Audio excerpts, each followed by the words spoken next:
কথায় আছে, নৈহাটির বড় মার কাছে এলে কেউ নাকি খালি হাতে ফেরে না। তো আমিও আমার মনস্কামনা নিয়ে এসেছি বড় মায়ের কাছে। আমার এই মুহূর্তে একটাই মনস্কামনা, সেই একটাই মনস্কামনা নিয়ে এসেছি বড় মার কাছে, যাতে সেই মনস্কামনাটা পূরণ হয়। বড় মা যেন আমাকেও খালি হাতে না ফেরায়।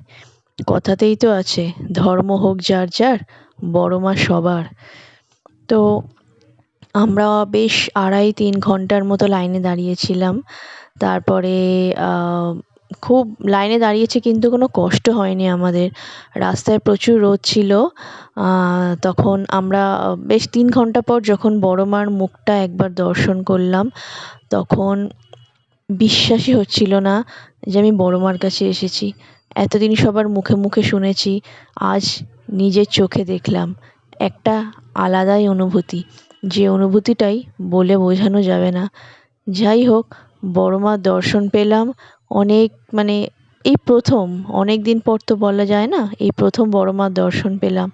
দেখা যাক বড় মা আমার মনস্কামনা পূরণ করে কিনা। জয় বড় মা।